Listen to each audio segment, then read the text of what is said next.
सभी भक्तों को जय श्री राम। मैं विपिन शास्त्री, श्री दुर्गा माता मंदिर, आशियाना कॉलोनी, लुधियाना, पंजाब।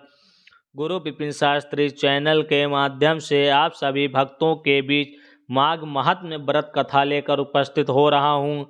कथा श्रवण करने से पहले हम अपने गुरु महाराज इष्ट देव का ध्यान करते हैं। मंगलम भगवान विष्णु मंगलम गरुड़ध्वजा मंगलम पुंडरीकाक्षां मंगलाय तनोहरि। छठा अध्याय। दत्तात्रेय ने कहा, हे राजन, माघ महात्म्य का एक और प्राचीन इतिहास मैं तुमको सुनाता हूँ। पहले सतयुग में वैशद नगर में कुबेर के समान धनी हेमकुंडल नामक एक वैश्य था। वह कुलीन सत्क्रिया करने वाले ब्राह्मणों व देवताओं का पूजन करता था। वह खेती करता और गौ, भैंस, घोड़ा आदि पशु पालता था तथा क्रय विक्रय व्यापार करता था। दूध, दही, मट्ठा, घी, गोबर, लकड़ी, फल, अन्न, तेल, फूल, साग, मिष्ठान आदि सभी वस्तुओं का व्यापार करता था। इस प्रकार व्यापार द्वारा उसने 1 करोड़ स्वर्ण मुद्राएं इकट्ठी की। जब वह वृद्धावस्था को प्राप्त हुआ तो यह सोचने लगा कि यह संसार तो क्षणिक है। हेमकुंडल ने अपना भविष्य ठीक करने के लिए धन का 6ठा भाग धर्म कार्य में लगा दिया। उसने अनेक मंदिर एवं शिवालयों का निर्माण कराया, बड़े बड़े तालाब और कुएं एवं बावड़ी खुदवाए, छायादार फल के वृक्ष लगवाए। वह नित्य प्रति अन्नदान करता था। पुराणों में जिन दानों का महत्व बताया है वह उसने सभी किए और इस प्रकार वह अपने शेष जीवन को धर्म कार्यों में व्यतीत करने लगा। उस धर्मात्मा वैश्य के उसी समय में 2 पुत्र पैदा हुए जिनका नाम उसने कुंडल और विकुंडल रखा। जब वे पुत्र युवा हुए तो उसने अपने घर का भार व व्यापार पुत्रों को सौंप दिया और स्वयं भगवान की तपस्या के लिए वन में चला गया। भगवान की आराधना एवं तप करता हुआ वह वैश्य अंत में वैकुंठ गया।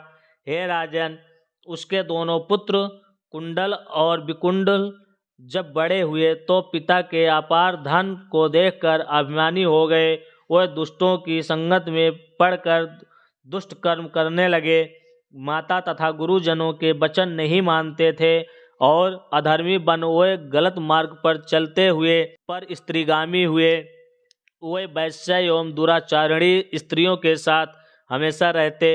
वे हर समय धूर्त, पतित और मक्कार पुरुषों से घिरे रहते थे। अच्छे कीमती वस्त्र धारण करते, चंदन, कस्तूरी आदि का तिलक लगाए, अपने ऐश्वर्य दिखाने के लिए मूल्यवान आभूषणों को धारण करते थे। उनकी सवारी में घोड़े, हाथी, रथ मौजूद रहते। हमेशा मद्यपान करते और मदमस्त हुए समस्त दिशाओं में घूमा करते थे। प्रतिदिन भोग विलास में लीन रहकर उन्होंने अपने पिता का बहुत सा धन नष्ट कर दिया। वैश्याओं और धूर्तों ने अवसर का लाभ उठाया। उन्होंने धीरे धीरे उनका सारा धन नष्ट कर दिया। इस प्रकार उनका सारा धन और वैभव नष्ट हो गया तो उनकी आंखें खुली। तब वे दुखी और परम दरिद्री हो गए और भूख से व्याकुल होने लगे। धन के नष्ट हो जाने पर मित्र, स्वजन और सेवक उनको छोड़कर चले गए। उनके साथी उनकी निंदा करने लगे। जब भूख से व्याकुल हो गए तो वह चोरी करने लगे। कर्जदारों के और राजभय से वह नगर छोड़कर वन में रहने लगे। वहाँ वह जानवरों का शिकार करके मांस खाने लगे। एक दिन वह पापी किसी पर्वत की ओर चले गए।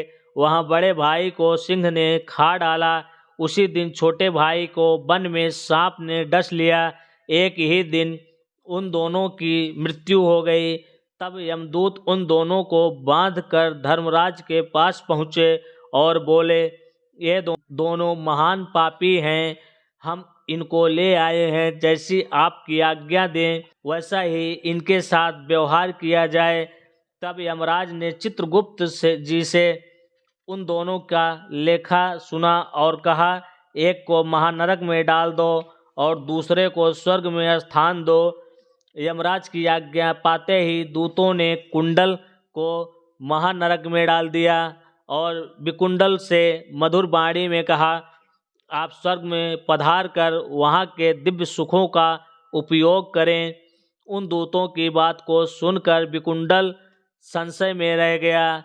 विष्णु भगवान की जय।